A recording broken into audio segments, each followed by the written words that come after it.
Greetings to the small groups gathering to connect and share about questions Christians ask. I am Catherine Starkcorn, Minister to Children and Families in Outreach and Mission. I've enjoyed thinking about the question I am focusing on. How do we find hope in this broken world? We wrestle with it, we define it, we name it, we share it. In an essay called Show Up with Hope, Anne Lamott opens saying, "You would almost have to be nuts to be filled with hope in a world so rife with hunger, hatred, climate change, pollution, and pestilence." And I agree. When I started really wrestling with this question, how do we find hope in this broken world? I wanted to simply say, not sure we can, not sure we will. How easy it is to slump our shoulders with each news report of tragedy, devastation, natural disaster, inhumanity towards each other. We are in a time when the crisis in the world is paralyzing, and then on top of it, there are weighty events in each of our lives that can add to our sense of defeat and push us to our knees. I do find myself drawn to a type of lament as an entrance to hope. A lament is to speak the truth that all is not well. We lament in prayer when our hearts are broken. Many of the songs of lament expressing a range of emotions when the authors were going through sorrowful times. Psalm 130 says, "Out of the depths I cry to you, O God, hear my voice." Lament talks to God about pain. It is a divinely given invitation to pour out our fears, frustrations, and sorrows for the purpose of helping us to renew our confidence in God. My laments are often around the depth of destruction in the world, the unrealized justice, the very real truth we have failed to be stewards of God's creation, the agony I feel for the world we are leaving to our children. I tend to go big with my laments, with my speaking the truth that all is not well, and I can find myself paralyzed, just wallowing there. I wonder what sort of laments you might offer in your life. In many ways, a lament can be the door we must pass through to be able to imagine hope, whether we know the full outcome or not. Parker Palmer tells of a safety practice in the opening to his book, A Hidden Wholeness. He explains in the brutal and bleak winters of the Great Plains, blizzards came with little notice. So right before the long winter, farmers would tie a rope from their back door of their house to their barn. The practice came about because many people had perished in dire conditions because they were unable to find their way back home in the whiteout of heavy snow. Their aimless search left many frozen to their death, lost truly in their own backyard. The rope became a lifeline. Though they had no sight of their destination, as long as they had the rope, they knew they would make it home. When chaos imposes on our unsuspecting lives, it is hope that pulls us up and guides us forward. And in those helpless seasons when we find there is nothing left within ourselves to rely on, we can recall the phrase spoken by Paul in his letter to the Romans when he speaks of a hope against hope. But what kind of hope is this? Certainly not the type of hope I use when sending an email. Hope you're having a good day. Hope all worked out with your job situation. This is a kind of good wishing hope, or one that wishes for good outcomes. I fear I use the word hope frivolously, and perhaps that casualness I have developed with it is why I find it hard to have real hope for the big things. A light wishing hope will not get us through the challenges of this time and in this moment. The type of hope we need today is what I would argue is best defined for me as Christian hope. The biblical tradition speaks of hope in practical and concrete terms. In the Hebrew scriptures, hope is expressed with a number of variations of Hebrew words that share the same similar root. The word that is commonly used is these Greek letters, which is pronounced tikva. A verse from Jeremiah, often recited in times of uncertainty, shows an example. "Surely I know the plans I have for you, says the Lord, plans for your welfare and not for harm, to give you a future with hope."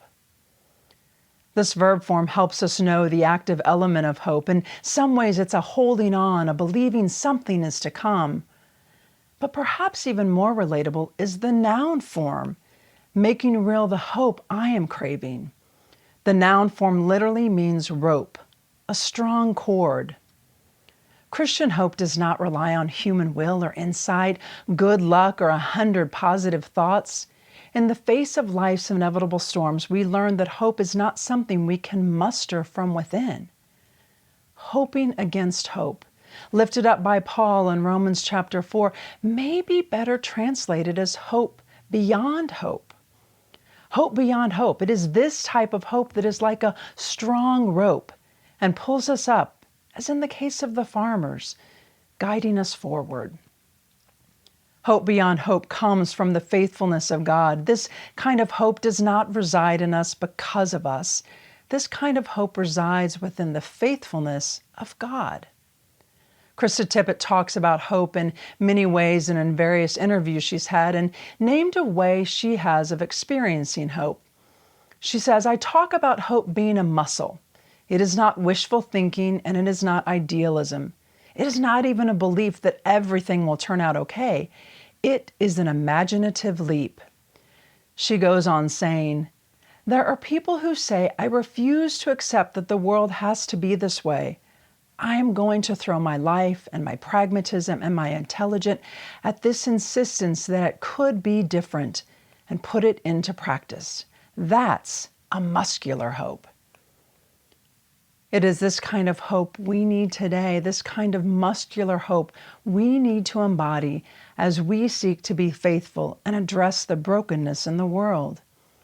It is this hope I need when I imagine what the earth will be like if we do not address the creation moaning and crying out for sacred renewal. It is this muscular hope our marginalized brothers and sisters take hold of in the face of injustice, insisting it can be different. Have you experienced this kind of hope? I wonder where and how you have. When we understand the grounding of hope that comes from God's faithfulness, we can begin a different practice of hope. Biblical scholar Walter Brueggemann writes, hope in gospel faith is not just a vague feeling that things will work out, for it is evident things will not just work out. Rather, hope is the conviction against a great deal of data that God is tenacious and persistent in overcoming the deathliness of the world. Oh, and this last line he says sums it up so perfectly for me. Hope is the deep religious conviction that God has not quit. When we attend to the chaos in the world, when we see images of devastation and destruction like the recent earthquake, when we hear the pleas of a black motorist begging for help, when our hearts feel empty and grief-stricken, the darkness unrolls, and we find sure footing impossible. As people seeking to be faithful to Christ, our hope is in the new covenant of communion with God through Jesus Christ. Our hope is the good news that God has come to live with us. We are not alone. We see throughout the biblical stories where community gathered and found support, courage, and the will for collective action together. The kind of deep hope we need in these moments is not an individual hope. It draws from the community of believers and bids us share and give. A story is told of a pastor making a visit some years ago to be with a church member's son who was dying of AIDS. The man's body was frail and weak. He looked at the pastor and confessed, "I've lost hope, and I do not think I believe in God anymore." The pastor, moved with compassion, and reached out his arms and said to him, "That is okay, son. Lean on my faith. I have been walking closely with God, and I have sure hope in God who is watching over you. So take my hope and lean on my faith, God who sees you and calls you child." Through biblical truths and into our lives today, God calls us to be in beloved community, to attend to one another, to uplift one another, to carry one another's burdens, and in these communal connections to share in the hope we profess to have in Christ. Father Richard Rohr shares, hope is the patient and trustful willingness to live without full closure, without resolution, and still be content, even happy, because our satisfaction is not at another level, and our source is beyond ourselves. We practice our hope in the collection of God's children. When we hope beyond hope, we are led to act in ways that usher in God's justice, love, and grace in the broken world. As I mentioned earlier, and as many of you know of me, I stand in lament of how we have ravaged our planet Earth, and I ache over what we are leaving our children and those beyond. It is a place where hope can be elusive because the path to healing and restoration is so big. But perhaps it is exactly the place to exercise hope beyond hope, living fully into the reality that I may not know how it is resolved, that I must take the imaginative leap. Katharine Hayhoe, a climate scientist and climate ambassador for the World Evangelical Alliance, among many other roles she has, advocates for open, honest, and fact-based conversations. In her book, Saving Us, she comments she is often asked what gives her hope.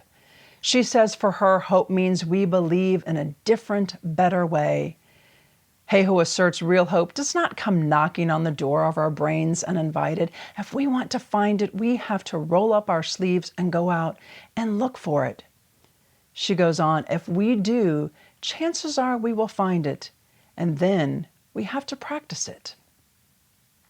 The idea of hope as a practice rather than an emotion or a value has ancient roots in Eastern practices.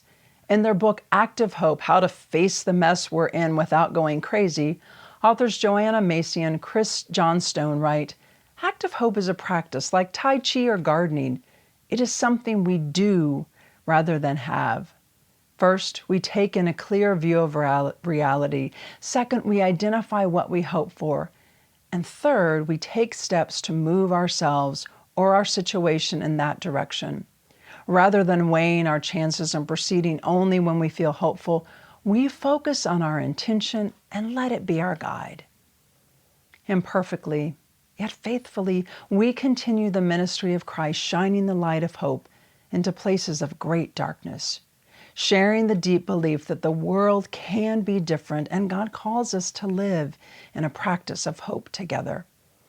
As Krista Tippett shares, I see the disarray, I see the broken power structures, I see the damage and the pain, and I also see people tending to that.